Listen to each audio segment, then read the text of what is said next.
네, 반갑습니다. 자, 금강경을 펴시기 바랍니다. 페이지 7쪽 7분하고 8분을 같이 읽어보도록 하겠습니다.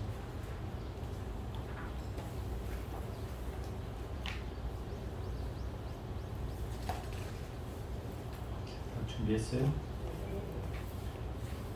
금강반야 바람일경 제칠 어둠도 없고 설함도 없다. 수볼이 어떻게 생각하느냐. 열애가 한육 따라 삼맥삼보리를 얻었다고 여기느냐. 열애가 설한 어떤 법이 있다고 여기느냐. 수보리가 답했습니다. 제가 부처님께서 설하신 뜻을 알기로는 정한 법이 없는 것을 안육 따라 삼맥삼보리를 얻었다 하셨으며, 또한 정한 법이 없는 것을 열애께서 설하셨습니다. 열애께서 설하신 법은 모두 취할 수 없고 설할 수 없으며 법도 아니고 비법도 아닙니다. 왜냐하면 모든 성현들은 다 무위법으로서 차별을 두었기 때문입니다. 제8이법에 의해 나오다. 수볼이 어떻게 생각하느냐. 어떤 사람이 삼천대천세계의 칠보로 가득 채워 보시한다면 이 사람이 얻을 복덕이 얼마나 많겠느냐. 수보리가 답했습니다. 매우 많습니다. 세존이시여. 왜냐하면 그 복덕은 복덕의 정품이 아니므로 열애께서 복덕이 많다고 하셨습니다. 만약 어떤 사람이 이경 가운데 삭국에만이라도 받아지겨 다른 사람에게 설해준다면 이 복덕이 복덕보다 뛰어나니라. 왜냐하면 수보리여 모든 부처님과 부처님의 안육 따라 삼맥삼보리법이 모두 이 경에서 나왔기 때문이니라. 수보리여 이른바 불법이라는 것은 곧 불법이 아니라.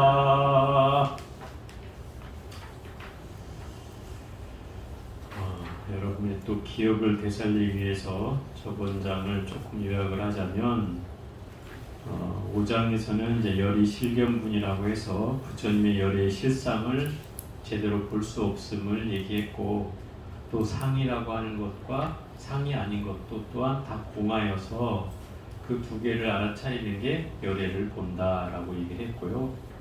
제 6장에서는 이제 정신이유분인데, 말세에 이르러서도 이 수보리가 염려하신 것은 말세 중생들은 믿음이 희박해지고 불법을 잘 믿지 못할 텐데 그런 사람들조차 이런 어려운 가르침을 듣고 믿음을 낼 수 있겠습니까? 라고 물을 때 부처님이 그렇게 얘기하시는 거죠.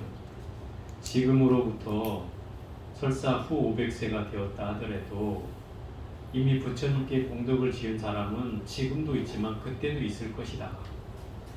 부처님이 생길 때마다 공덕을 짓는 사람들이 있을 것이기 때문에 그런 한 사람이라도 또는 작은 사람이라도 그 마음을 내서 공부하는 마음을 일으키는 사람이 있다면 그럼 결국 이 불법은 끊어지지 않고 계속 이어질 것이다. 물론 그런 성공 공덕을 쌓은 사람은 드물지만, 이 정신희유분이라는 게 그 말이에요. 바른 믿음을 가진 사람은 드물지만 그렇다 하더라도 많지는 않더라도 분명히 그런 사람이 있을 것이다. 그리하여 그런 사람을 통해서 불법은 계속 이어져 갈 것이다. 이렇게 얘기하는 부분이 바로 이 6장이에요. 이 7장은 어떤 얘기냐면 그런 거예요. 이 수보리가 부처님도 없고 법도 없고 법 아닌 것도 없다고 얘기를 하는데, 그러면 열애는 어떻게 나왔고, 열애는 어떻게 나왔고, 열애의 설법은 어떻게 해서 생기느냐? 이런 의심을 이제 일으키게 되는 거예요. 수보리가. 그럼 우리 같이 보통 사람들 생각할 수 있는 거잖아요. 그죠? 부처님이 그러면 어디서 나왔고 어떻게 깨달았고, 응? 법도 없고 뭐 불도 없고 법도 없다고 그러는데 그러면 응? 부처님 어디서 나왔고 그 설법은 어떤 거냐, 이런 의심을 일으키니까 부처님께서 수보리의 그 의심을 아시고 질문을 또 하는 거예요. 수보리여, 어떻게 생각하느냐. 그래서 이 장이 이제 어둠도 없고 사람도 없다는 장인데 무득무설분이에요. 어둠이 없다는 것은 이런 거죠. 깨달음이라고 하는 게 이제 실상은 우리는 그거를 증득한다 이렇게 표현해요. 그죠? 증득한다는 말은 깨달음을 얻는다 이런 뜻이에요. 그죠? 깨달아서 얻는다 이런. 그럼 분명히 뭔가 얻는 것이 있을 거 아니에요. 그죠? 우리는 늘 생각하건대 깨달음 얻는 거면 분명히 얻는 바가 있을 거 아니에요. 그런데 이 부처님이 뭐라 그래요? 얻은 것도 없다고 해요. 또 부처님이 실컷 이렇게 평생을 설해서 팔만대장경이 설해졌는데 설한 바가 없대 또. 아이러니하죠. 설해놓고도 설한 바가 없대. 부처님이 시치미를 떼는 건가? 난 말한 바가 없어. 근데 분명히 이렇게 말하는 이유가 있단 말이에요. 이유가. 이제 그 장을 이 장에서 설명하고 있으니까 한번 설명하면서 얘기를 해보겠습니다. 수보리 어떻게 생각하느냐? 열애가 깨달았다고 하는 현학도라 삼보리를 얻은 게 있다고 여기느냐? 이렇게 물었어요. 그러니까 네가 이제 의심하는 만큼 부처님이 뭔가 깨달음을 얻었다고 하면 뭔가 얻었을 거라고 생각하는데 뭐 얻은 바가 있다고 여기느냐? 또 열애가 설한 어떤 법이 따로 있다고 여기느냐? 이렇게 물었어요. 그 수보리가 바로 이제 부처님이 말한 뜻을 이제 간파를 한 거죠. 의심을 했다가 부처님 자기 뜻을 헤아리고 벌써 묻는 질문에 벌써 이제 거기에서 지금 부처님이 이렇게 말하는 뜻이 그거구나 라고 알아차린 거죠. 그래서 대답하기를 제가 부처님께서 설하신 뜻을 알기로는 아는 바로는 정한 법이 없는 것을 안따라 삼맥삼보리를 얻었다 하셨으며, 깨달음을 얻었다는 것은 정해진 법이 아니라는 거예요. 정해진 법이라는 건 뭐예요? 그걸 무유정법이라고 하는 정법, 무유정법이라고 하는데 정해진 법이 없는 법을 무유정법이에요. 금강경의 핵심이 한 구절이기도 해요. 무슨 얘기냐면 정해진 바가 있다고 하면 반드시 뭔가 고정된 게 있다는 뜻이고 뭔가 불변하는 진리가 있다는 뜻이죠. 그죠? 영원불변한 게 있다는 거예요. 고정불변하는 게 있다는 것은. 근데 금강경에서 맨날 한 얘기가 뭐예요? 고정불변하고 영원불변한 건 없다. 이걸 얘기하는 거잖아요. 그걸 선언하신 게 이 금강경이잖아요. 그럼 뭔가 정해진 법이 있다는 것은 맞는 거예요? 틀린 거예요? 틀린 거죠. 당연히. 정해진 법은 없어요. 그걸 얘기하기 위해서 이 금강경이 설해진 거예요. 그러니 정한 법이 없는 것, 그 무유정법인 것이 부처님이 얻은 법이다 이 말이에요. 부처님은 무유정법을 얻은 거예요. 뭐 무유정법이 뭐예요? 얻을 바가 없는 것을 얻었다는 거예요. 어려워요? 정해지지 않은 법을 얻었다는 거예요. 예를 들어서 이 세상에 존재하는 법은 우리는 늘 뭔가 소위 말하는 정해진 규칙이 있고, 그죠?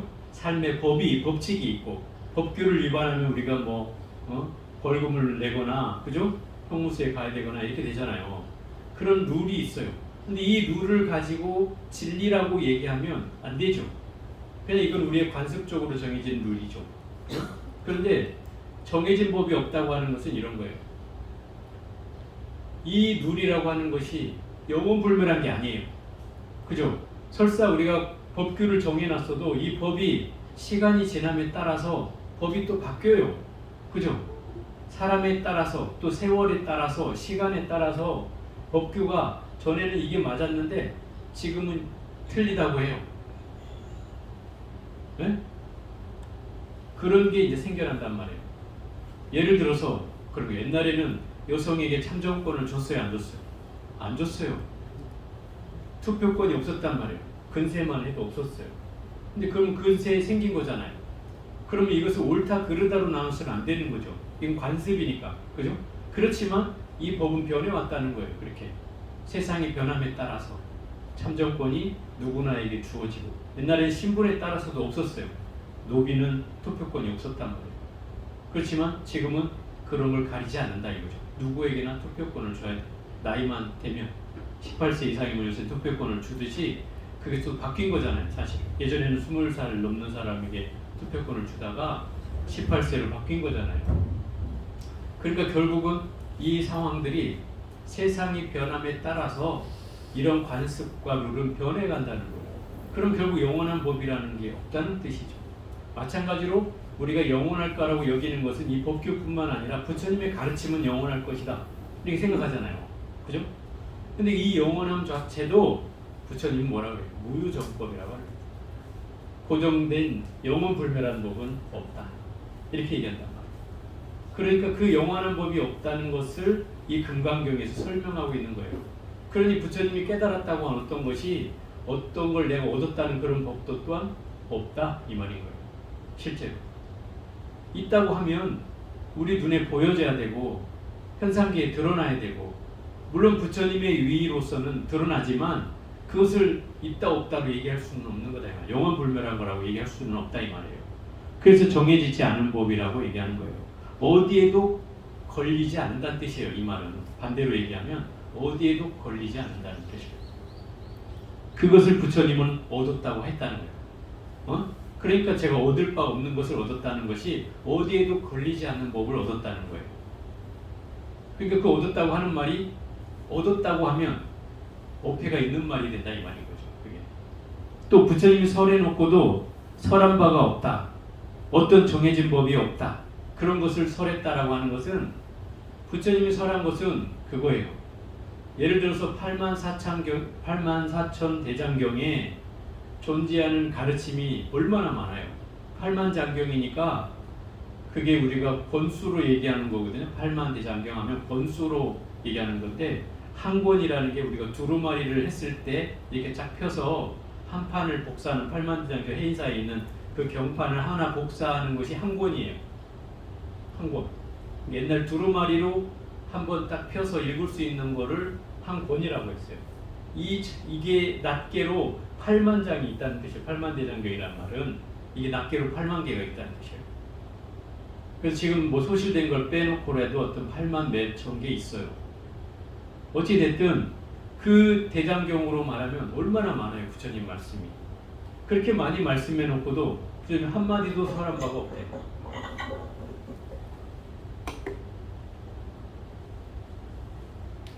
한마디도 설한 바가 없다고 한 뜻은 어떤 뜻이냐면 이런 거예요. 부처님은 당신이 내가 가르침을 설할 테니 내 가르침을 들어라 하는 경전은 딱 한 페이지도 안 돼요. 그걸 자설경이라고 하는데 8만 대장경 가운데 이 한쪽, 우리 페이지로 치면 이 한 권이 아니고 페이지의 한쪽, 그것도 한 3분의 1 정도, 그 정도만 자설경이라고 있어요. 부처님 내가 설하겠다, 당신이 설하겠다 해서 설한 경이 딱 그 정도예요. 나머지 99.9%는 다 내가 설한 게 아니란 뜻이죠. 그럼 누가 설했어요? 제자들이 또는 바라문이 또는 이교도가 찾아와서 부처님한테 물은 거예요. 그래서 물은 내용을 부처님은 어떻게 해요? 대답만 한 거죠. 그래서 부처님이 설한 바가 없다고 하는 이유가 그거예요. 물은 걸 대답한 것일 뿐 내가 설하려고 해서 설한 게 아닌 거예요. 이건 이제 현상적으로 얘기하는 거예요. 또 부처님은 이 가르침에 대한 한 가지 또 얘기는 이런 거예요. 집착이 없다는 뜻이기도 한 거예요. 응? 내가 설했지만 나는 설했다는 생각을 한 번도 해본 적이 없어. 이런 뜻이에요. 그러니 거기에 뭐 어떤 집착하는 마음이 있겠어요. 집착 자체가 없는 거죠. 그러니까 부처님이 설해놓고도 내가 설한 바가 없다고 하는 이유예요. 우리가 딱 들었을 때는 부처님이 거짓말하는 거 아니야? 시큰 8만 대장경의 경전이 저렇게 남아있는데, 근데 그 경전을 기록하고 모아놓은 사람은 후자들이잖아요. 제자들이잖아요. 결국은. 그러니 부처님은 공중에다 내뱉었을 뿐 기억하라고 한 바도 없고, 그죠? 또 그것에 대해서 뭐 기록하라고 한 적도 없단 말이에요. 그러니 부처님은 이렇게 얘기하는 거죠. 이 8만 대장경이라는 가르침이 대단한 것이 아니라, 예를 들어서 부처님 가르침은 전부 다 우리는 방편이라고 해요. 방편. 네? 방편이라고 해요. 방편이라는 것은 중생을 제도하기 위해서, 중생을 깨우치기 위해서 설해지는 수단과 방법이라는 뜻이에요. 그게 방편이에요. 그런데 예를 들어서 근기가 수승한 사람에게는, 근기가 수승한 사람에게는 다른 가르침을 설하고, 근기가 낮은 사람에게는 또 다른 가르침을 설해. 그러니까 이 두 가르침을 갖다 섞어 놓으면 완전히 정반대야. 말하자면. 이런 거죠. 이 상근기한테는 야, 수영 안 해도 돼. 수영 안 해도 돼. 그냥 깨달으면 끝이야. 공부할 것도 없어. 방편도 필요 없어. 수행을 해나갈 것도 필요 없어. 이렇게 얘기하시다가 저 하근기 중생들한테는 이렇게 얘기합니다. 야, 이 수행을 하는 방법이 이렇게 많이 있어. 이거를 하나씩 하나씩 밟아서 이렇게도 해보고 저렇게도 해보고 다 해봐. 그러면 내가 이 관계를 넘어갈 수 있어. 이렇게 얘기해요. 그러니까 따져보면 둘이 상충되잖아요. 이 두 개를 같이 비교해보면 부처님이 왜 이랬다 저랬다 해? 이렇게 되는 거예요. 그죠? 근데 이 말이 틀리지 않다는 거예요. 부처님은 왜 이렇게 얘기를 하냐면 근기에 대한 차별에 대해서 얘기한 거예요. 부처님이 가르침을 차별한 것이 아니라 중생의 근기를 차별했다는 거예요. 평등하지 않다는 게 아니에요. 이거는 중생의 근기는 다양하잖아요. 그죠? 예를 들어서 자, 스님들이 찾아와서 질문하고 또 저 이교도가 찾아와서 다른 종교를 믿는 사람이 찾아와서 질문을 하는 거, 또 어떤 사람은 그야말로 막 부처님을 욕하는 사람이 찾아와서 질문을 해요. 그럴 때마다 부처님은 대답을 안 한 적이 없어요. 다 대답을 하셔요. 그런데 그 대답이 똑같겠냐 이 말이에요. 다르다는 거죠. 그것은 그 사람의 근기에 맞게 대답을 했다는 거예요. 이것을 표현하면 응병여약이라고 표현하는 거예요. 그 사람의 병에 따라서 약을 줬을 뿐이라는 거예요. 이걸 방편이라고 하는 거예요. 방편을 잘 이해해야 돼요. 그래서 더 정확히 말하면 부처님의 가르침 전체를 다 방편이다 이렇게 얘기할 수도 있어요. 전체를 다. 왜? 그거는 그 근기에 따라서 설명한 내용이 대장경이니까. 전체가 그래요. 그러면 그것을 다 방편이라고 해요. 그럼 부처님이 하시고자 한 얘기는 뭘까? 부처님의 진실한 마음은 뭘까? 그것은 말로서 설명될 수가 없는 거예요. 예를 들어 생각해봐요. 부처님의 깨달음을 말로서 설명한다면 어떻겠어요? 이미 이거 끝나는 거예요. 도는 언어로 표현되는 순간 깨지는 거예요. 왜요? 도라는 건 말로 설명하면 안 되는 거예요. 그런데 이 중생을 깨우치려고 하니까 이 말이 필요한 거예요. 그렇죠? 언어가 돼야 중생들이 깨치잖아요. 그래서 말을 하게 되는 거예요. 이게 방편이라는 거죠. 어쩔 수 없이. 마치 이 차 맛을 못 본 사람한테 야, 이 차 맛은 뭐 쓰기도 하고 달기도 하고 색깔을 시커멓기도 하고 누렇기도 하고 이걸 백날 설명해봐야 이해가 되겠냐 이 말이에요. 그냥 한 모금 마셔보면 아는 거지. 그죠? 마셔보면 아는 거예요. 그걸 마셔보는 데까지 이르게 하기 위해서 이걸 설명하는 거죠. 야, 이거 먹으면 좋아. 몸에도 좋아. 건강에도 좋아. 또 소화도 잘 돼. 공부도 잘 돼. 이렇게 해야 사람들이 아 그런가? 하고 또 따라오잖아요. 그죠? 여러분들은 뭐에 좋다고 해야 막 따라올까? 이뻐진다고 해야 되나? 이뻐진다고. 어쨌든 이게 방편이라는 거예요. 부처님도 이런 방편을 통해서 제자들에게 끊임없이 설명한 거예요. 부처님은 친절한 높아심을 가진 분이에요. 친절한 높아심을 가졌어요. 저는 아무리 봐도 절대 그렇게 못해요. 제가 부처님 발끝에 때도 못 따라간다는 게 그 친절한 면에서는 못 따라가겠어요. 절대로. 부처님은 절대 포기하지 않으셔요. 어느 누구에게도. 그러니까 뭐 이교도가 찾아온들, 부처님을 욕하는 사람이 찾아온들, 부처님을 뭐 죽이려고 하는 사람이 찾아온들, 부처님은 절대로 그것을 물리치지 않아요. 성도 한 번 내지 않으셔. 그냥 다 들어주고 받아주고 다 헤아린다. 이미 또 부처님 올 줄을 다 알고 기다리고 있어요. 또 심지어 마중까지 나가시고 앙골리마라라고 있잖아요. 앙골리마라. 그 뭐 사람을 99명 죽이고 마지막 100번째 만난 사람이 부처님. 목에다가 손가락을 하나씩 다 자른 거를 99개를 걸고 목걸이로 만들어가지고 손가락 자른 거를 스승이 시켰어. 너 이거 100개 만들면 해탈한다고. 그 말을 믿고 이 어리석은 놈이 다 사람을 죽여가지고 다 손가락을 잘라서 다 여기다 걸고 99개를 걸고 100번째 만났는데 부처님이 딱 만난 거예요.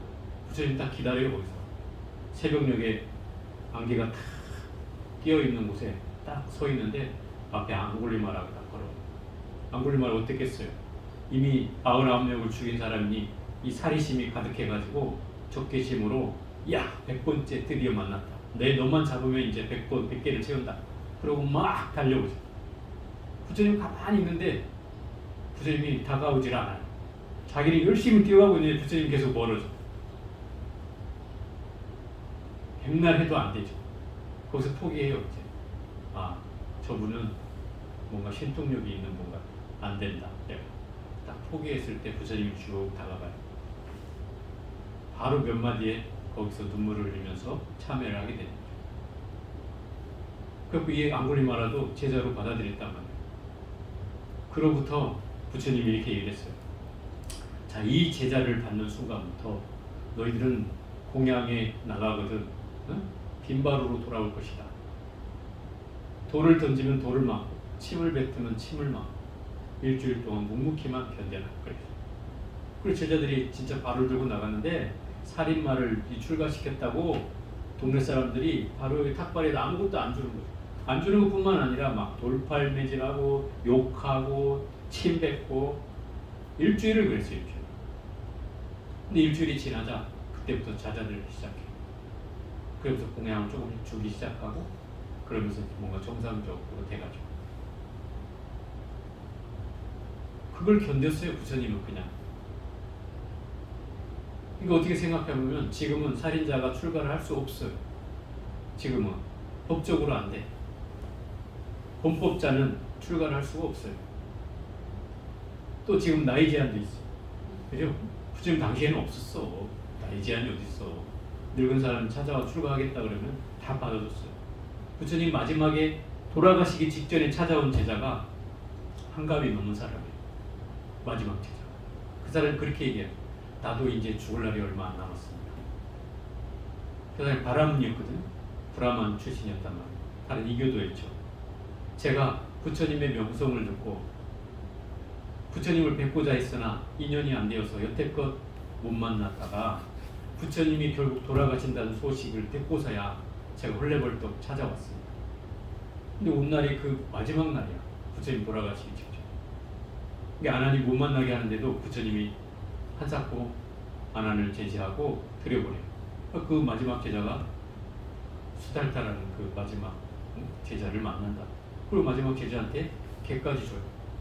수개까지 시켜주고 머리까지 깎게 하고 그리고 행자생활까지 하라고 당부하고 그리고 무슨 가르침도 전해주고 마지막까지 신신당부하고 그러고 돌아가신단 말이에요.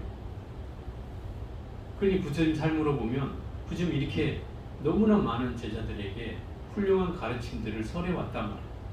그런데도 당신은 한마디도 설한 바가 없다 이렇게 얘기한단 말이에요. 이것은 우리가 잘 이해해야 되는데 설한 바가 없는 것이 진정한 의도가 아니고 이 말의 뜻은 가르침에 대한 집착을 하지 않았다는 뜻이에요. 내가 설했지만 설한 바가 없다는 것이 바로 그런 뜻이에요. 어떤 집착을 하고서 설한 바가 아니라는 거예요. 그래서 정해진 바가 없는 법을 설했다는 게 바로 그런 거예요. 그래서 여러분께서 설하신 법은 모두 취할 수 없고 취할 수 없다는 말은 집착할 수가 없고 또 설할 수 없으며 설한 바가 없다는 것이죠. 또 법도 아니고 비법도 아니다. 법이라는 건 고정불변한 어떤 법칙이 있다는 것도 아니고 그렇다고 그런 법칙이 아닌 것도 아니다. 이 말이에요.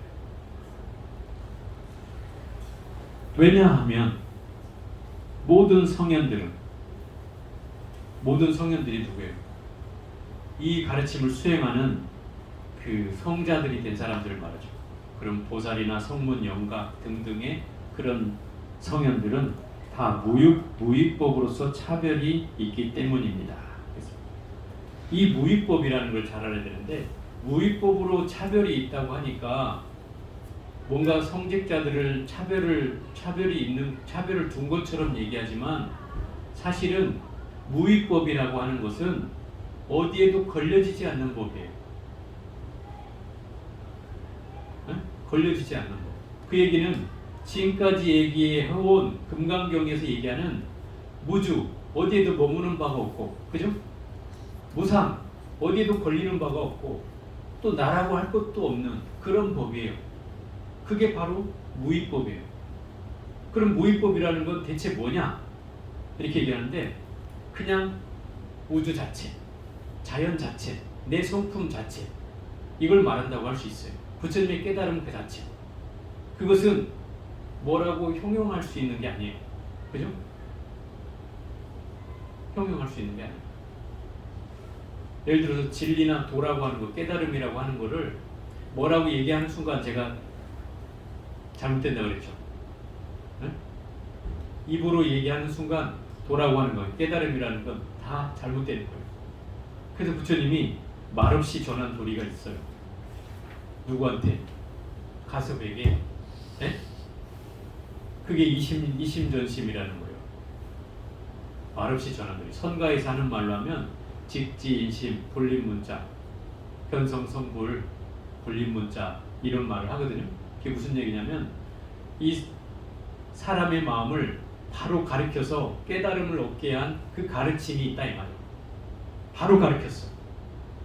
그런데 우리가 손가락을 가리켜서 뭐 그런 말 있죠.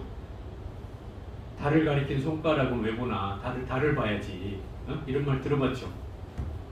우리가 손가락을 가리키면 손가락을 본다 이 말이에요. 근데 이 손가락은 바로 부처님의 가르침이라는 뜻이에요. 가르침 우리가 배우는 이유는 가리키는 방향을 보기 위해서 그런 거예요.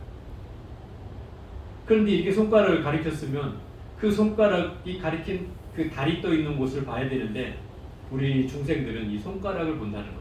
그것은 무슨 얘기예요? 경전만 집착한다는 뜻이에요. 실제 경전을 우리가 얘기하는 내용의 이유는 뭐예요? 결국 내 마음을 지켜봐서 지혜를 얻고 깨달음을 얻는 데까지 나아가는 게 이 경전을 배우는 가장 큰 이유잖아요. 그런데 우리가 경전을 배우면서 이것을 마치 손가락으로만 여긴다 이 말이에요. 그래서 가리킨 방향을 보지 못하고 손가락만 보고 있다. 이게 이제 중생들이 겪는 경계란 말이에요. 그러니 이 가르침을 달이라고 하는 것을 우리가 깨달음이라고 봤을 때, 또는 부처님이라고 봤을 때, 결국 우리는 본질을 봐야 된다 이 말이죠. 근데 이 무위법은 이 달과 같은 거예요. 뭐라고 표현할 수 없는 이 무위라는 말을 우리가 또 그 해석을 해보자면 함이 없는 법이에요. 함이 없는 법. 함이 없는데 법이래. 그게 웃기죠. 예를 들어서 이런 거예요. 허공이라는 존재는 우리는 뭐라고 표현하냐면 저게 도다 이렇게 얘기해요. 깨달음이다. 네? 허공이 부처님 이렇게 얘기했어요. 저 허공이 내 마음의 바탕과 같다 이랬어요. 그럼 허공이라는 것이 어떤 성품이 있는 거예요? 뭐가 보여지는 성품이 있어요? 아무것도 없잖아요. 아무것도 없는데 저게 내 마음의 바탕과 같대. 그 얘기는 무슨 얘기냐면 내 마음 또한 저 허공과 같다는 뜻이죠. 그러면 내 마음에 어떠한 것도 업으로서 남아있는 찌꺼기가 없다는 말이죠. 다 없어요. 그래서 마음이 텅 비어 있는 저 하늘과 같다는 거예요. 그러니 내 마음이라고 하는 존재가 저 허공과 같으니 그 마음을 빗대서 저 허공과 같으니, 허공이라는 것은 내가 조성하려고 해서 만들어진 게 아니잖아요. 인위적으로 만들어진 게 아니잖아요. 그죠? 원래 그렇게 존재하는 거예요. 그죠? 그런 걸 무위법이라고 하는 거다 이 말이에요. 네? 그냥 그대로 존재하는 거예요. 인연법에 의하지 않고 존재하는 거예요. 그걸 무위법이라고 해요. 어떤 걸 지어서 만들어진 게 아니라는 거예요. 그래서 함이 없는 법이라고 얘기하는 거고, 함이 없는데 이미 여기에서는 뭐 차별을 삼는다고 하는 것은 이 무위법이라고 하는 것이, 예? 함이 없는 법인데, 예를 들어서 부처님의 무위법이 다르고 또 보살의 무위법이 다르고, 예? 성현의 무위법이 다르다는 거예요. 따져보면 그 얘기를 하고 있는 거예요. 차별을 둔다는 것은 부처님의 경계가 다르고 중생의 경계가 다르고 보살의 경계가 다르다는 것을 얘기하고 있는 것이다. 그러나 어찌했든 부처님께서 말씀하신 그 어둠이 없고 설함이 없다는 뜻의 근본은 비유를 들자면 이런 거예요. 형상이 있는 것이건 형상이 없는 것이건 그 비유를 하자면 마치 이런 거예요. 연잎에 물방울이 또로록 굴러다녀요. 그죠? 연잎에 물방울이 또로록 굴러다녀요. 왜 굴러다녀요? 절대 연잎에는 물방울이 묻지 않아요. 설사 고여 있어도 절대 젖지 않아요. 연잎에. 왜 그럴까요?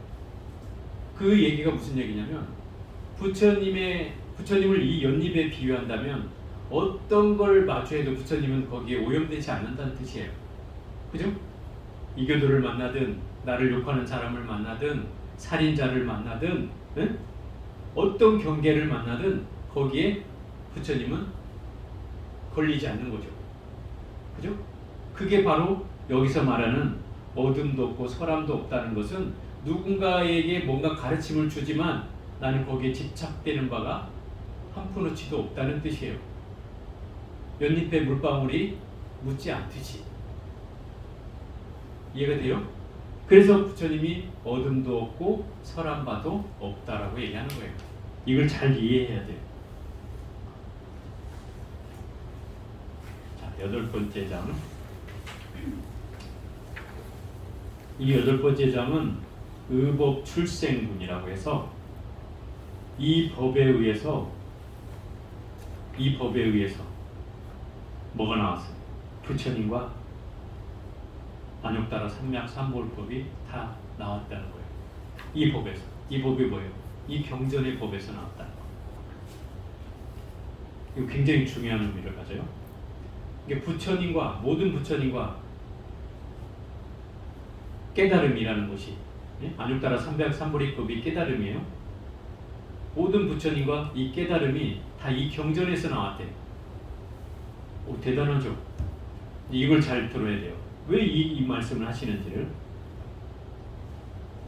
수보리여 어떻게 생각하느냐? 어떤 사람이 삼천대천 세계에 칠보로 가득 채워 보시한다면 이 사람이 얻을 복덕이 얼마나 많겠느냐? 수보리가 답했습니다. 그러니까 앞에서도 이런 부분이 나왔잖아요. 삼천대천 세계 어떤 세계라고 그랬죠? 삼천대천 세계는 예를 들어 한번 설명해 볼게요. 지금 본래 태양계로 비유를 드는데 원래는 이제 수미산이라는 그 산이 있어요. 불교에서 말하는 수미산은 상징적인 산이고 제일 큰 산을 말해요. 이 산이 그냥 히말라야 정도 되는 산이 아니에요. 지구를 덮고도 남을 정도의 산이에요. 그런 산의 사방으로 동서남북이 있고 그 동서남북에는 뭐 예를 들어서 동숭신주, 뭐 북구로주, 그 다음에 서우아주, 우리가 살고 있는 세계를 남선부주. 응? 그럼 이 수미산을 중심으로 해서 북쪽은 북구로주, 남쪽은 남선부주, 응? 동쪽은 동숭신주, 서쪽은 서우아주가 있대요. 뭐 나는 잘 모르지만 어쨌든 이때 이게 불교의 세계관이에요. 이 세계가 있는데 이런 세계를 뭐 사대주라고 해서 이 사대주를 중심으로 해서 이루어진 세계를 한 세계라고 해요. 한 세계. 이게 한 세계예요. 제가 이제 그래서 여러분이 이렇게 얘기하니까 잘 이해를 못해서 우리가 지구를 중심으로 한 태양계 이걸 한 세계로 한다. 비유를 들었어요. 한 세계로. 태양계를 중심으로 해서 한 세계. 이 세계가 천계가 모인 세계를 소천세계. 소천세, 작은 천개의 세계. 이 소천개, 그러니까 한 개의 세계가 태양계 한 개의 세계가 천개인 것이 소천세계고, 그게 천개인 것이 소천세계가 천개인 것이 중천세계. 그럼 이게 한 10만 세계쯤 되나? 그러면 이 중천세계가 또 천개인 것이 대천세계. 10억 정도 돼, 10억. 그럼 삼천대천세계라는 것은 소천, 중천, 대천을 합해서 삼천이라고 하는 거예요. 그럼 대천세계라는 말은 뒤에 말이잖아요. 그럼 10억 개, 태양계가 한 10억 개인가? 계산이 되는 맞는 거예요. 한 10억 개 정도 되는 그 세계를 삼천대천세계라 한다. 태양계가 한 10억 개. 상상은 안 되지만 어쨌든 숫자로는 이해가 되죠. 그 정도 되는 세계를 삼천대천세계라. 그러면 그 삼천대천세계에 칠보, 금은, 유리, 자금, 한호, 산호, 호박 등의 보물로 가득 채운다면 얼마큼이나 될까요? 아마 세계의 제일 큰 부자도 다 채우지 못할 거예요. 그러겠죠. 15개나 되는 태양계에 있는 15개에다가 아무리 세계의 제일 큰 부자라도 아마 다 못 채울 거예요. 심지어 세계 제 100대 부호를 다 모아서 그 사람들의 보물, 재산을 가지고 다 채운다 해도 아마 다 못 채울 거라고 봐요. 그러면 얼마나 많은 거예요, 이게. 그런 보물은. 제가 이 수치를 계산하게 하는 것은 상징적으로 여러분들이 이런 보물을 한다면 얼마나 공덕이 많겠냐 이런 생각을 할 수 있잖아요. 그래서 이제 얘기하는 거예요. 그렇게 가득 채워서 보시를 한다면 이 사람이 얻을 복덕이 얼마나 많겠느냐. 100명의 100대 부자가 채워도 안 되는 그런 보물을 가지고 그걸 사람들에게 보시한다면 그 복덕이 얼마나 많겠냐 이 말이에요. 수부리가 답했습니다. 매우 많습니다, 세존이시여. 왜냐하면 그 복덕은 복덕의 성품이 아니므로 여러께서 복덕이 많다고 말씀하셨습니다. 이 말은 현상적으로는 분명히 많은 거죠. 이게 많은 거죠. 수치적으로는 많은 거잖아요. 현상적으로는 굉장히 복이 많은 거예요. 이게. 그렇지만 그 본질은 아니라는 거죠. 본질. 왜? 제가 전에도 얘기했듯이 형상이 있는 보시는 유루복이라고 했잖아요. 유루복이어서 크게 여러 생을 가는 복이 아니고 이 생이나 겨우 다음 생이나 가는 복 정도 짓는 유루복이에요. 그게 한계가 있는 복이다. 그런 복은. 근데 이걸 설명하는 이유는 뭐냐면 실제 진정한 복은 여기에 있는 게 아니라는 거예요. 그걸 설명하기 위해서 이렇게 얘기하는 거예요. 그래서 만약 어떤 사람이 이 경 가운데에 삭구계만이라도, 경 가운데니까 삭구계만이 아니라 이 경전을 다 포함해서 그 중에 설사 다 모른다 하더라도 삭구계만이라도, 그 중에 경전 중에서도 삭구계만이라도 경전의 내용을 다 얘기해 준다면 더 복이 되겠지만 그 중에 삭구계만이라도 내가 이해한, 우리 뭐 삭구계를 외우잖아. 범소유산 계시엄 아니고는 그것만이라도 내가 다른 사람을 위해서 설해준다면 이 복덕이 저 복덕보다 뛰어나니라. 저 복덕이 뭐예요? 삼천대천세계의 칠보로 장엄한 그 복덕보다도 뛰어나단 말이에요. 삭구계 하나 설명해 주는 게. 왜 이렇게 얘기를 하냐 이 말이에요. 이 경전은 전에 한 5분에 어디서 나왔죠? 이 똑같은 대목이? 이게 여러 번 나와요. 그럼 왜 이걸 강조하냐 이 말이죠. 그것은 무슨 얘기냐면 결국 지혜를 주는 가르침이 누군가를 깨쳐줄 수 있잖아요. 누군가에게 그게 지혜로서 깨달음을 줄 수 있다 이 말이에요. 그러면 결국 내가 칠보를 장엄해서 삼천대천 세계를 칠보로 장엄한 그 공덕보다도 더 훌륭한 것이죠. 당연히. 왜냐하면 그 깨달음을 얻은 사람이 나온다면 그 사람의 복덕이 엄청난 사람에게 또 그 깨달음을 줄 수 있잖아요. 그죠? 깨달음을 전염시킬 수 있다 이 말이에요. 그러니 그 보시공덕이란 말할 수 없다. 또 부처님이 그 42장경에도 나오지만 제일 큰 공덕이 뭐라고 해요? 내가 깨닫는 것이라고 얘기한다. 부처님한테 내가 수없는 공양을 모든 부처님 나실 때마다 공덕을 짓는 그 공덕보다 내 하나 깨닫는 공덕만도 못하다 그래요. 그러면 내 하나 깨닫는 공덕이 제일 큰 거죠. 그러니 그 깨달음을 주는 사람이라면 그 복덕은 이 칠보로 장엄한 공덕은 택도 없는 거예요. 비교할 수가 없는 거죠. 우리가 옛날 말로 하면 부자는 망해도 3대는 간다 이랬어요. 그죠? 요새는 이게 안 통하는 말이 됐어. 요새 3대를 못 가. 그죠? 우리 IMF를 겪으면서 이걸 증명했어요. 요새 부자들도 물어보면 그래요. 쉽지 않다 그래요.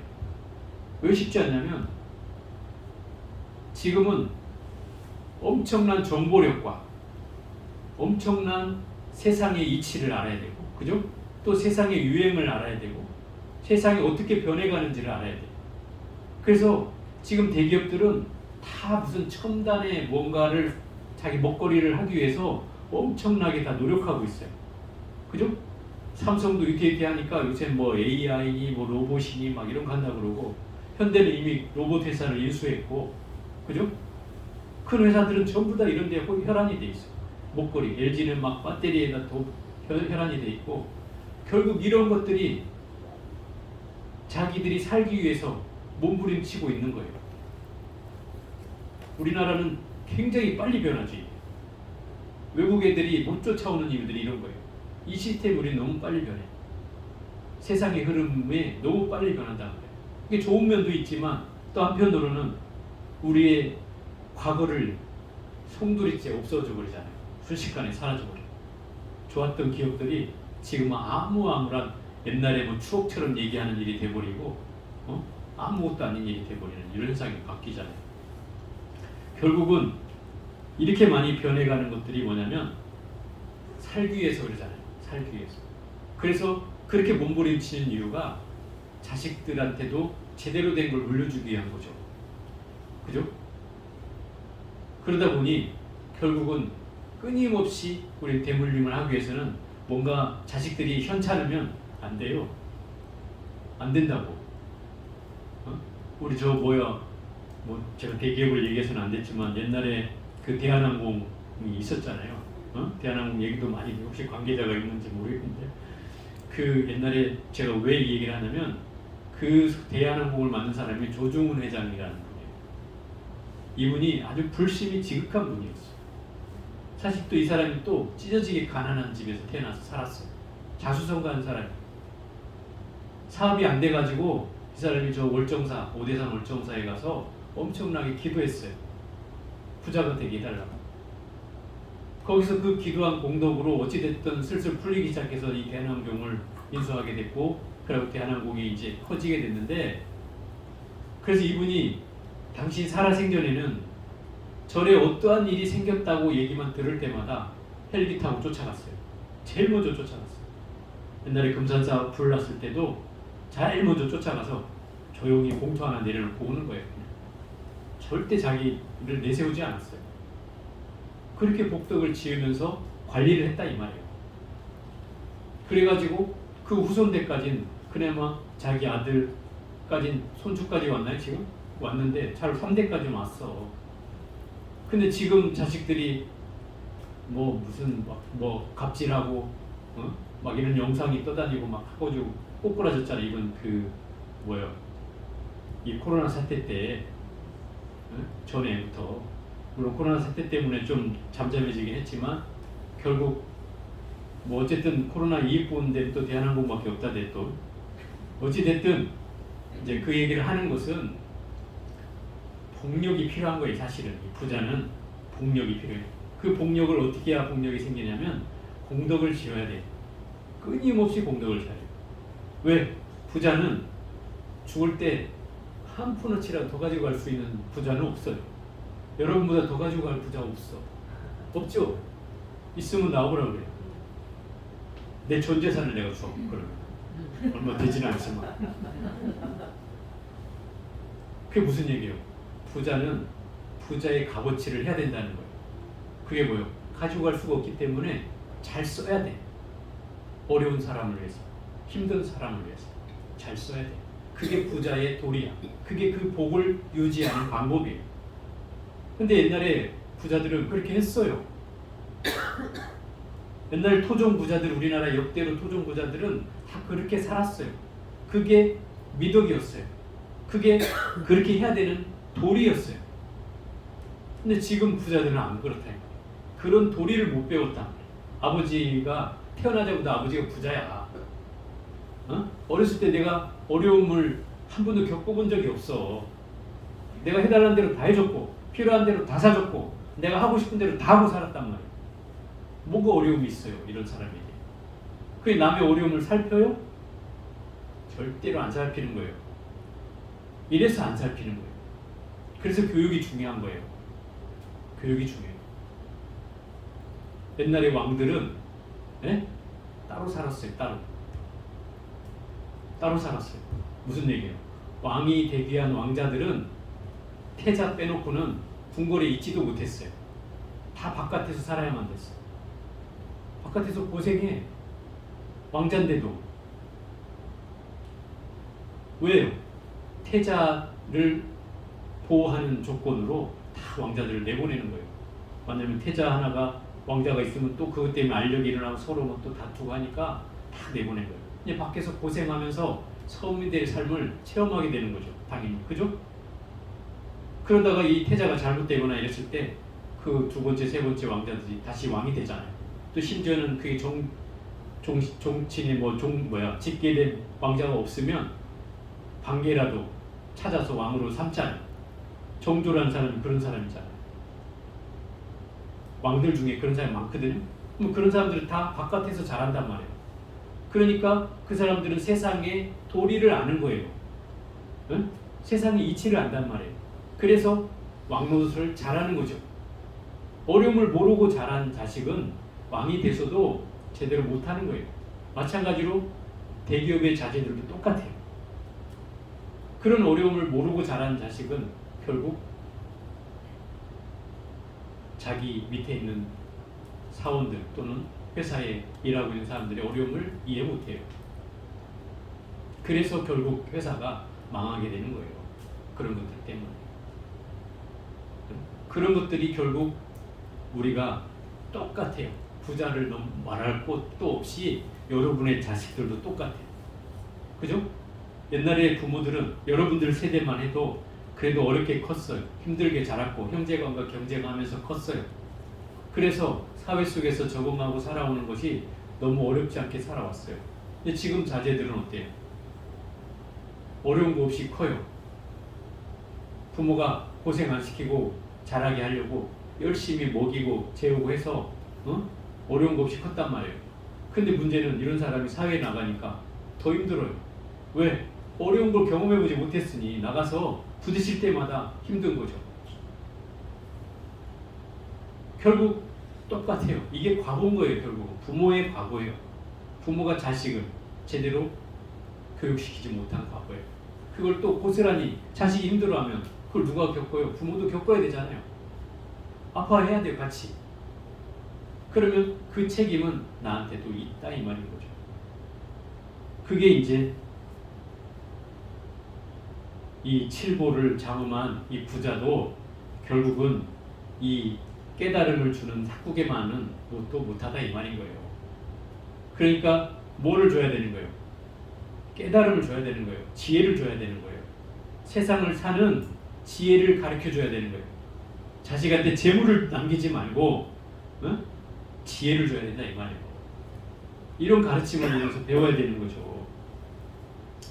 왜냐하면 이런 삭국에만이라도 다른 사람을 위해서 설해준다면 그 설함에 의해서 결국 깨침이 있고 그렇잖아요. 이 삭국에가 뭐예요? 무릇 형상이 있는 것들은 다 허망하니 그 상과 상 아님을 알면 열애를 안다고 하잖아요. 상에도 집착하지 않는 상도 공하고 상이 아닌 것도 다 공하니 거기 집착할 바가 없다는 거 아니에요. 그걸 깨닫게 해주는 것이 이 가르침이잖아요. 삭국이잖아요. 그럼 그것을 깨달았다는 것은 내 세상을 살면서 굳이 집착하지 않고도 살 수 있다는 걸 알려주는 거잖아요. 그럼 그런 이치를 깨달았다면 세상에 대한 지혜를 얻은 거나 재미 없잖아요. 그죠? 세상의 가치가 그 재물에만 있지 않다는 거예요. 형상에만 있지 않다는 것을 알게 되는 거잖아요. 이것만 해도 우리는 굉장히 큰 지혜를 얻는 거예요. 그죠? 바로 이 금강경이 바로 지혜를 주는 경전이니까 바로 이 말이다 이 말이에요. 그래서 왜냐하면 수보리여 모든 부처님과 부처님의 안육따라 삼맥삼보리법이 모두 이 병에서 나왔기 때문이니라 그랬어요. 결국 이 말은 무슨 얘기냐면 금강경이라는 경전의 가르침이 모든 부처님과 깨달음을 만들게 된 근본 경전이라는 말씀이에요. 반대로 얘기하면 금강경이라는 경전 때문에 모든 부처님과 깨달음이 나왔다는 거예요. 그러면 이 금강경이 얼마나 대단한 경전이에요. 근데 이렇게 보면 대단한 경전인데 여기서 말하고자 하는 뜻은 그 대단함을 얘기하기 위해서 그런 게 아니고 금강경이라고 하는 경전이 바로 뭐요? 무의의 법, 아까 함이 없는 법이라고 했어요. 또 무주의 법, 머무름이 없는 법을 얘기했어요. 무주상고시. 또 상이 없는 법, 무상을 얘기했어요. 또 나라고 할 것이 없는 무아를 얘기했어요. 그죠? 공이라는 걸 얘기했어요. 모든 불교의 핵심적인 내용이 다 담겨 있어요. 그럼 이게 불교만의 핵심이냐? 아니에요. 이 세상의 이치예요. 이게. 네? 이 자연 법계에 존재하는 존재 법칙이다 이 말이에요. 존재하는 법칙은 절대 머무르는 바가 없어요. 그게 무슨 얘기예요? 끊임없이 이 자연은 흘러간다는 거죠. 물이 흘러가듯이 자연은 변해가잖아요. 그게 바로 무주예요. 그죠? 또 무상이라는 것은 형상이 있는 것은 반드시 허물어져 가요. 그죠? 변하지 않는 게 없죠? 그게 무상이에요. 끊임없이 변해가는 거예요. 그게 무상인 거예요. 그리고 또 어떤 실체가 있는 존재들조차도 영원불멸한 게 있냐 이 말이에요. 없죠? 그게 무아인 거예요. 그래서 이것을 뭐라 해요? 공이라고 한다 이 말이죠. 텅 비어 있어요. 그래서 실체가 없어요.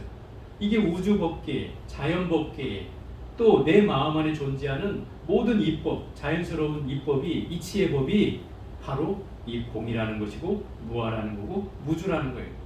이건 부처님이 만들어내는 법이 아니라 이미 이 세상에 존재했던 존재 방식이라는 거예요. 그럼 그런 방식에서 모든 부처님이 나왔다는 것이죠. 그 말은 이해되죠? 그런 곳에서 나왔다는 거예요. 그게 바로 금강경이라고 하는 것일 뿐이지, 네? 자연 이 법계에서 부처님과 부처님 가르침, 깨달음이 다 나왔다는 거예요. 이해가 되죠? 이거를 얘기하는 거예요. 그런데 또 뭐라고 그래요? 수보리여 이른바 불법이라는 것은, 부처님의 가르침이라는 것은 불법이 아니니라. 여기서 한마디 더 붙이자면 다만 불법이라 이름할 뿐이다. 이 말인 거죠. 그럼 무슨 말이에요? 불법에 집착할 바도 없다. 이 말인 거죠. 물론 모든 가르침이, 모든 불법이 다 이 법에서 나왔지만 그럼 내 이 불법을 절대시해야 되는가? 응? 불법을 어떻게 얘기를 하겠어요? 뗏목과 같이 여기라 했잖아요. 응? 뗏목과 같이. 깨달음을 얻는데 필요한 수단일 뿐이지 내가 깨달음을 얻고 나면 그 수단조차 내려놓으라는 거예요. 그러니 우리 부처님 가르침조차 내려놓으라고 하는데 뭔들 집착할 게 있느냐 이 말인 거죠. 그죠? 굉장한 경전이에요. 이 금강경이. 하면 할수록. 그래서 여기에는 그런 거예요.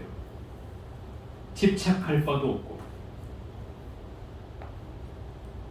또 주관, 객관도 없어요. 너와 나도 없다. 만약에 너와 나라는 분별이 생기는 순간 이건 금강경의 가르침이 아니에요. 옳고 그름도 없어요. 시비를 나누는 순간 이것도 금강경의 가르침이 아니에요. 그죠? 존재하는 것과 존재하지 않는 것 이것도 다 떠나는 거예요. 비법도 다 공하다고 했잖아요. 다 떠나는 거예요. 그게 금강경이에요. 그럼 대체 우리는 뭘 공부해야 되지? 좀 어떤 사람 말 맞다나 허망해지는데요 이렇게 얘기하는데 철저히 허망해져 봐야 실제로 내가 무엇을 공부하는지 무엇을 내가 깨달아야 되는지를 좀 더 이해할 마음이 생겨요. 그 얘기 무슨 얘기냐면 날아볼 게 없고 그죠?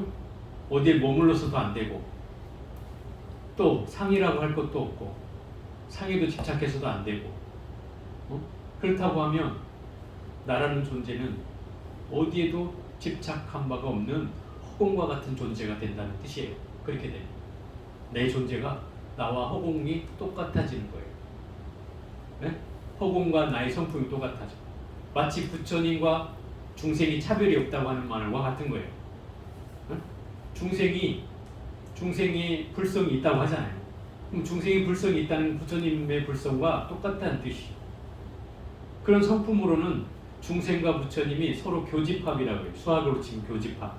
공통된 부분이 있어요. 요즘 말로는 공유된다 이 말이죠.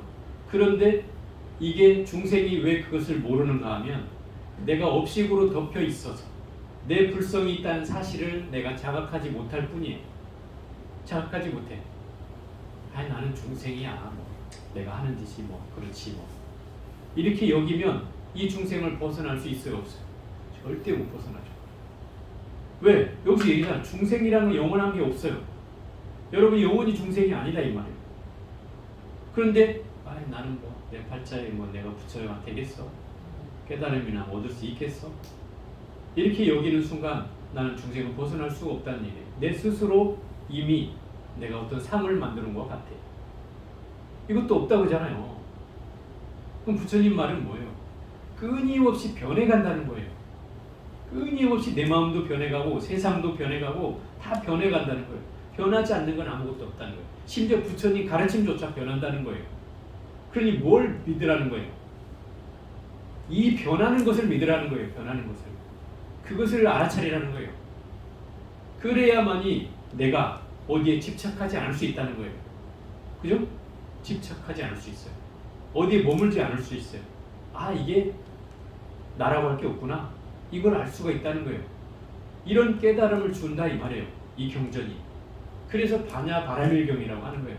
지혜를 완성한 가르침이 바로 이 금강경이다 이 말이에요. 그러니 이 금강경의 가르침이 얼마나 대단한 경전이에요. 거기다가 여러분들한테 누가 돈을 벌려고 그래. 예? 칠보로 장엄한 공덕으로 사람들에게 베풀려고 해. 삭구계만 외우라잖아. 삭구계만. 그 삭구계만이라도 알아서 그거라도 내가 달달 외우고 열심히 다른 사람에게 그 도리를 설명해 주라잖아. 그 공덕만으로 여러분들이 깨달음을 얻을 수 있는 씨앗을 심는 거다 이 말이에요. 부처님이 얘기하잖아. 말세 중생들은 이런 가르침을 믿는 사람이 드물다. 그렇지만 부처님이 포기하지 않듯이 절대 이런 사람이 없지는 않다. 분명히 있다. 이렇게 얘기하잖아요. 그 얘기 뭐예요? 이 말세 중생 가운데 이 가르침을 믿기는 힘들지만 그러나 이 가르침을 믿고 실천하는 사람은 없지는 않다. 분명히 그런 사람이 나올 것이다.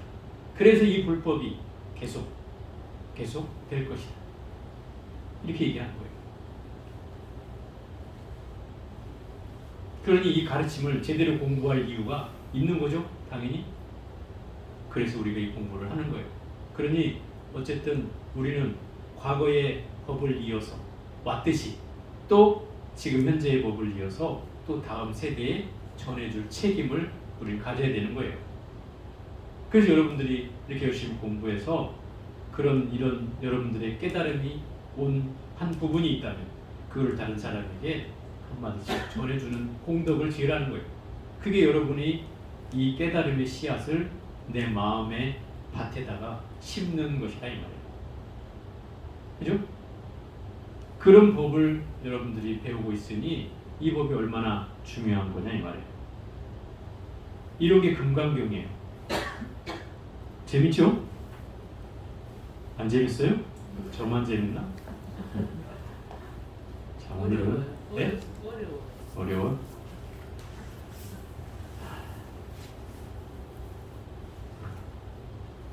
여기까지 해보고요. 다음 시간에 또 해보겠습니다.